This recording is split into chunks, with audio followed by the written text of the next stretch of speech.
This is RTV6 News at 5, working for you. Thanks for joining us here at 5 o'clock. I'm Mark Mullins. And I'm Amanda Starantino. Potholes are bad anywhere on city streets. You can report them and get them fixed. But what about on a road inside an apartment complex that's owned by the complex itself? So who's responsible? Working for you, Paris Lubell went out on an apartment complex on Indy's south side today with an issue so bad cars are bottoming out. He takes residents' concerns to complex management. They're just gaping holes now. It's at the South Green Apartments, just off Thompson Road and Southeast Street. We went to go meet a resident on Monday, and as we drove in, huge pieces of the pavement were missing. If you came in here and you didn't have a clue, you would tear your whole car up. The woman who called us didn't want her face showing because she was scared of being retaliated against for speaking out. Well, we've replaced a full set of tires. I need a new shock on my back. It's really damaging, and you can't see them, especially if it's rained or is raining. They're not marked, so they're not visible. But she says this is more of a safety issue for all the kids that live in the complex. A lot of kids. The best way to get through here is to stay up against the edge of the carports and the cars. So if you come up and you stay real close to them, you can miss most of them, but then you got to take the chance of one of these little kids running out in between the cars. While trying to give residents a voice, people claiming to work for the complex covered our camera and started yelling. They also hurled inappropriate comments about the tenant. How dare she try to sit up here and call somebody on us and report us? That just makes her look real small as a woman. While we were standing with a resident who called us, an apartment complex manager also came over and started talking to her. Our cameras were rolling. Do you see this? Yeah, I see it. But she told the resident that they were working on it, but the rain has slowed down the process. We're doing our best. Don't get me wrong. I mean, I know this is every year, but now we're taking care of all the potholes that they're really deep. But a timeline on getting them fixed? Bear with us. We're doing our best. The complex never answered our questions or returned our multiple calls. But for residents at the complex, getting them fixed for now is up in the air. I don't really understand it, why they didn't just fill them to begin with, or if they were going to cut them out, why they didn't do like one at a time and section it off. The management company says they are working to get them fixed. It's just been too wet outside. Coming up at 6, we'll talk more about what rights you have if you run into a similar issue with your apartment complex. In Indianapolis, Paris Lubell, RTV6. Paris, thank you. If you're coming up against an issue and feel helpless, you can connect with RTV6. You can do that on Facebook or by emailing workingforyou@rtv6.com. We'll see what we can do to help solve that problem.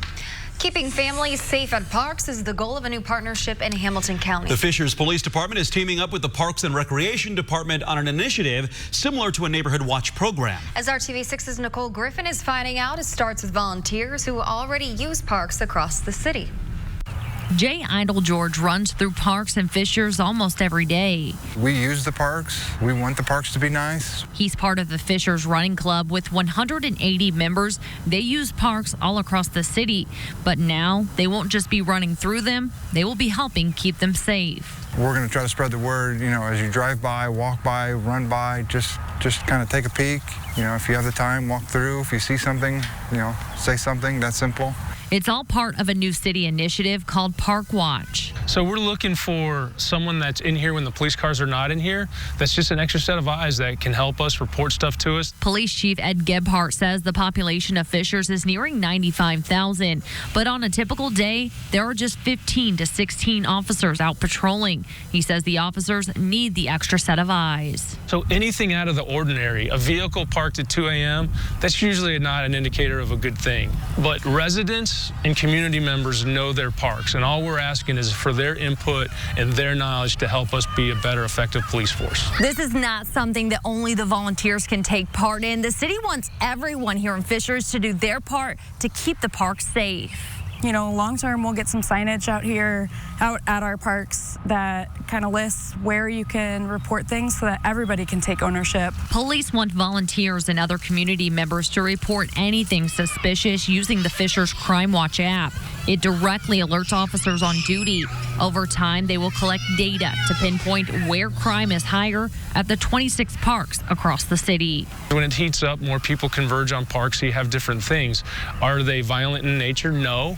but that's the exact thing we want to prevent. We don't want that. So we want to get ahead of whatever we see coming, and this is a way to do that. Nicole Griffin, RTV6. Right now, the Crime Watch app only has 6,000 users. Fishers police hope more people download it and start reporting anything suspicious.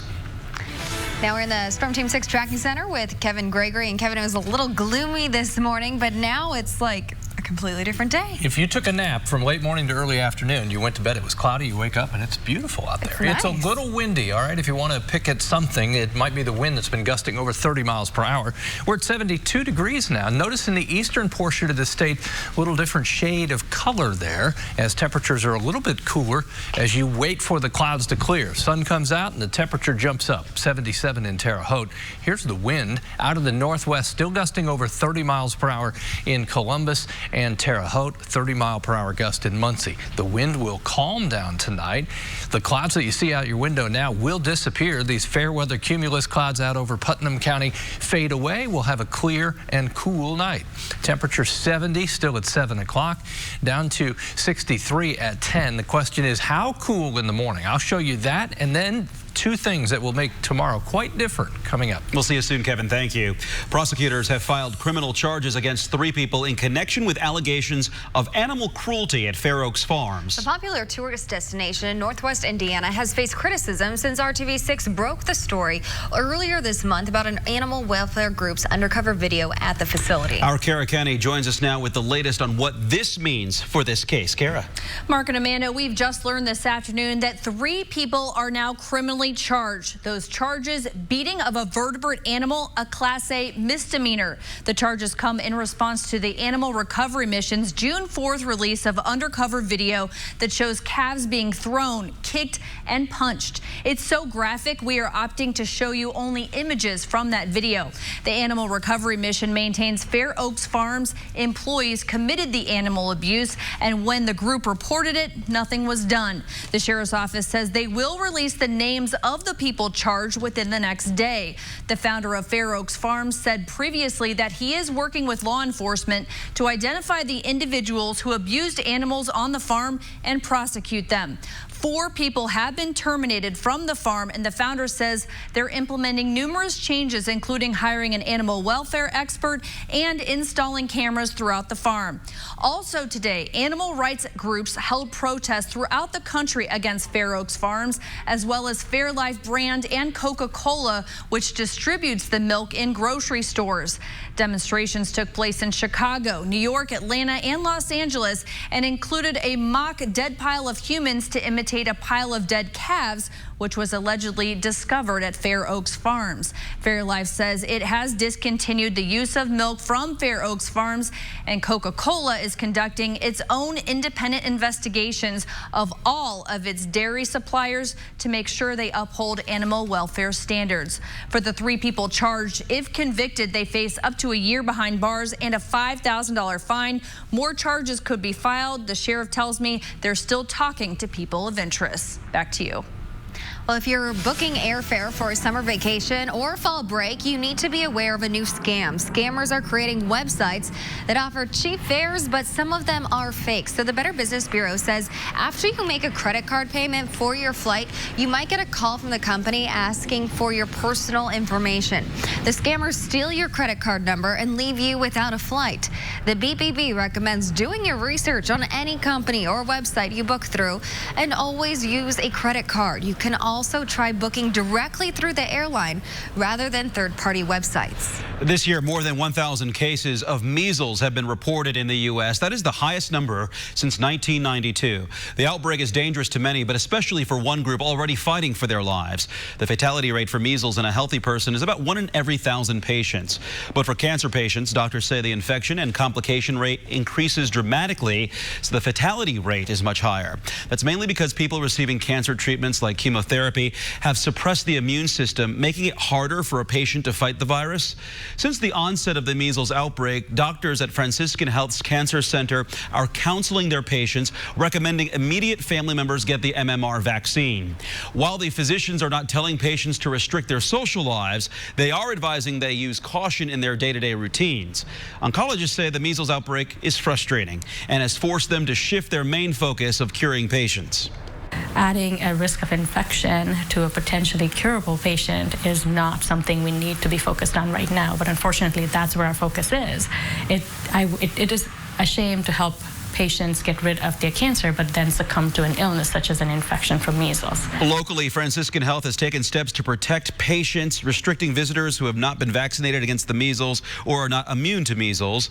These people are not allowed to visit certain areas, including the Oncology Cancer Center. One confirmed case of measles was reported in Indiana earlier this year.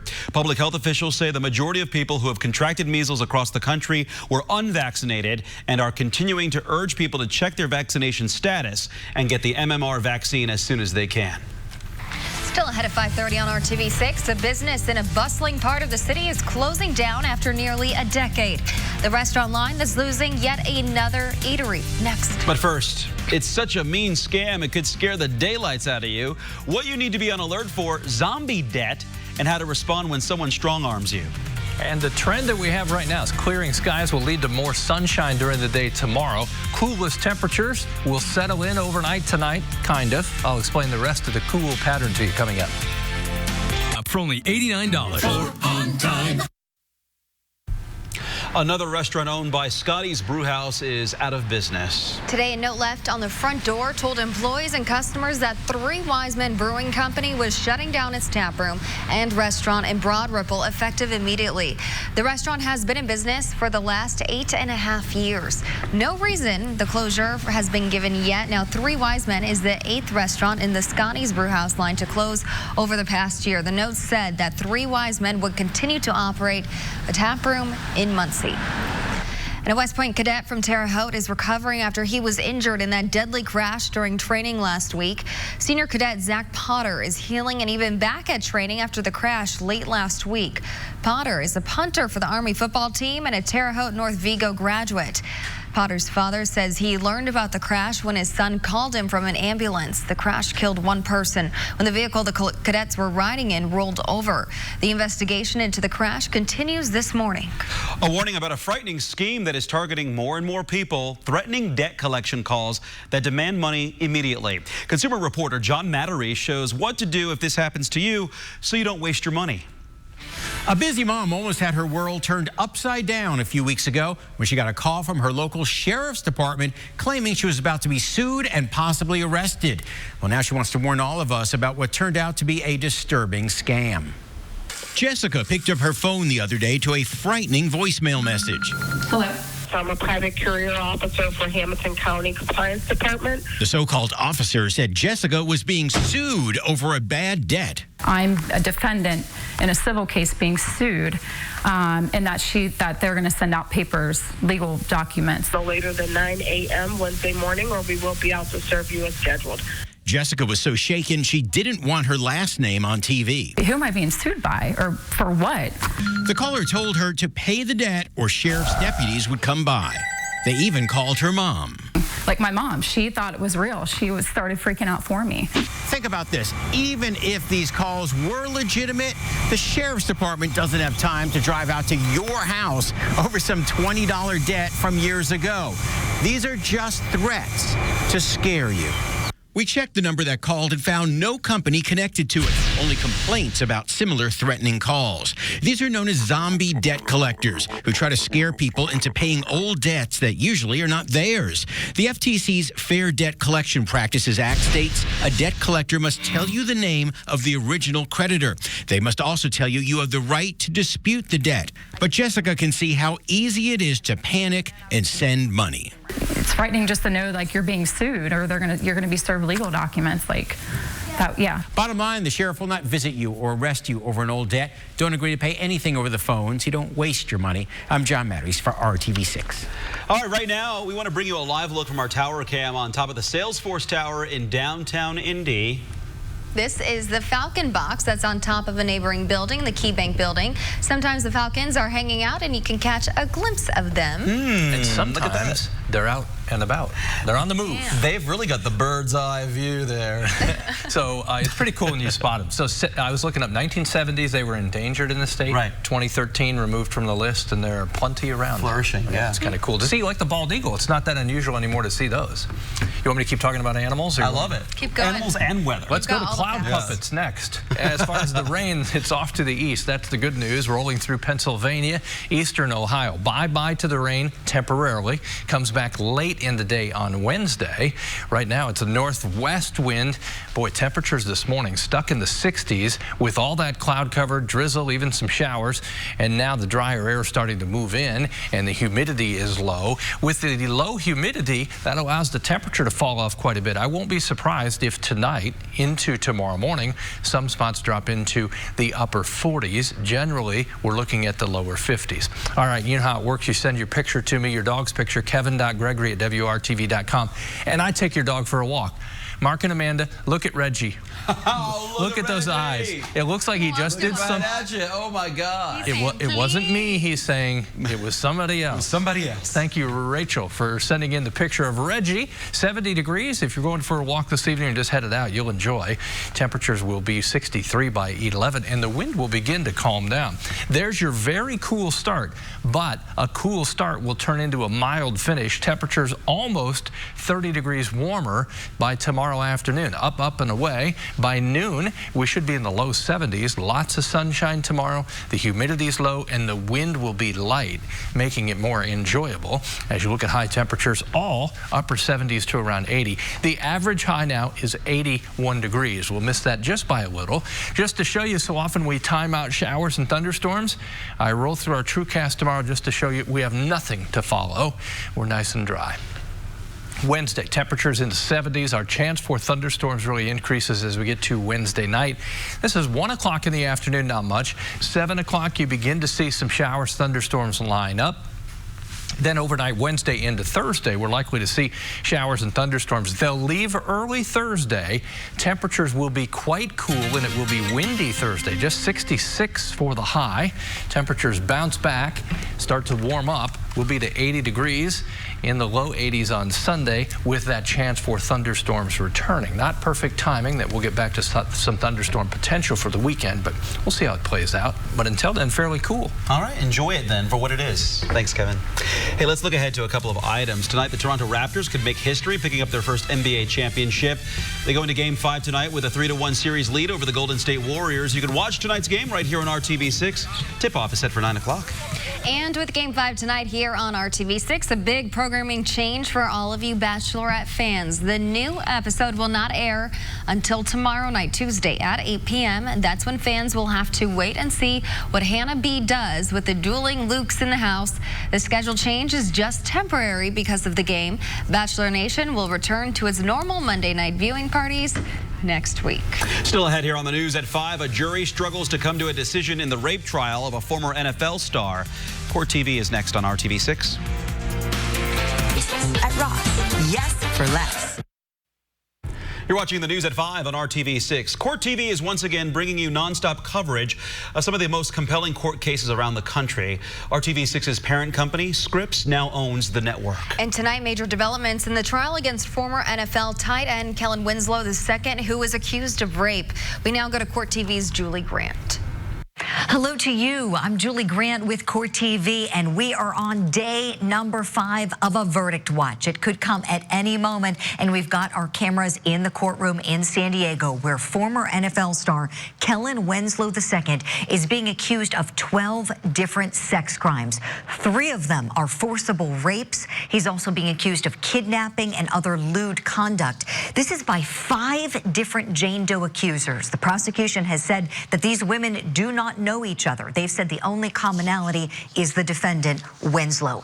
The prosecution presented 29 different witnesses. The defense chose to put on a defense in this case. They called 5 different witnesses to the stand. One of them was not Kellen Winslow II. That is, of course, his right not to testify, and the defense doesn't have to put on a shred of evidence. But the jury is very thoroughly examining the evidence in this case. Day number 5, the verdict could happen at any moment, and you can count on Court TV for gavel-to-gavel coverage and to bring you the details as soon as we have them from this jury. I'm Julie Grant at Court TV. Now back to you in the studio. Julie, thank you. You can stream Court TV live 24 hours a day, 7 days a week at courttv.com. Coming up on the Now, Indy, it's a difficult question to ask yourself whether it's forgetfulness or something deeper. What you should consider and whether a test is right. Then all new at 6 p.m. attending to the living and the dead after a devastating tornado. Volunteers need your help following the storm that hit 2 weeks ago today. How you can lend a hand. New at 6. You're watching RTV6.